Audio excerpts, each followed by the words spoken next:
In John chapter 1 verse 1, "In the beginning was the Word, and the Word was with God, and the Word was God." And in John chapter 1 verse 14 it says, "And the Word became flesh and dwelt among us, and we beheld his glory, as the glory of the only begotten from the Father, full of grace and truth."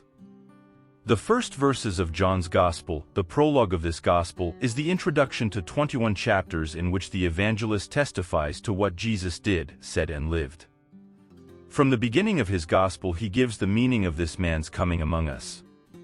He sets out the structure of his work, its purpose, the principles of its interpretation. He does this as a kind of grand poem which encompasses the whole universe. Here we find God and the world, the Word and life, light and darkness, the beginning and eternity, the Father and the Son, the Incarnation and salvation.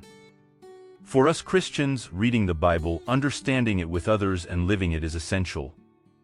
Alone is more difficult, especially when it comes to texts like this prologue of John.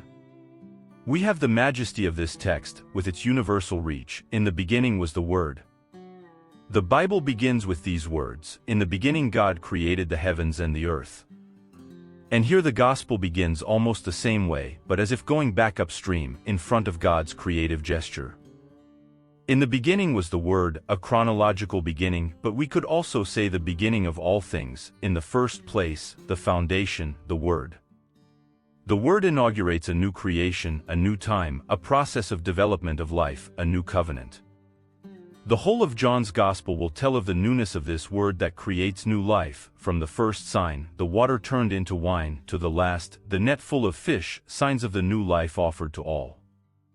The Word was with God and the Word was God. This Word that John tells us in this prologue, which he will later develop throughout the pages of his Gospel, is the Son of God, Jesus. The Word became man and dwelt among us. The immensity of the universe and of time meets a concrete man who traveled the roads of Galilee and Judea in the 1st century AD. This God with the dimensions of the universe comes to join human beings in their concrete, everyday and humble lives. The evangelist John tells the story of the first human beings touched by the Word. The first disciples, Nicodemus at night, the guests at the wedding at Cana, the Samaritan woman at the well, the sick son of an official, a paralyzed man, a hungry crowd, the adulterous woman, Martha and Mary, and their brother Lazarus, Mary Magdalene on Easter morning, Thomas, the disciple full of doubts. Through these encounters, Jesus, the incarnation of the Word of God, because he is man and the Son of God, makes God known as Father. The relational dimension is very present in this poem, the relationship between the Father and the Son, the relationship between God and the human being, the power of the Word which is a fundamentally relational act because it is communication between two people. In the pages of his Gospel, John will recount numerous words of Jesus, speeches, reflections, dialogues, polemics, invitations to begin the journey, starting with the verses that follow. With Jesus, the Word is set free, shared and spread. The Word becomes man and multiplies with joy. The theme of light is very present in this biblical text and the life that accompanies it. It will be very present in the Gospel. Of course, there is also darkness in the world and in our lives, but the light shines in the darkness, and the darkness has never been able to extinguish it.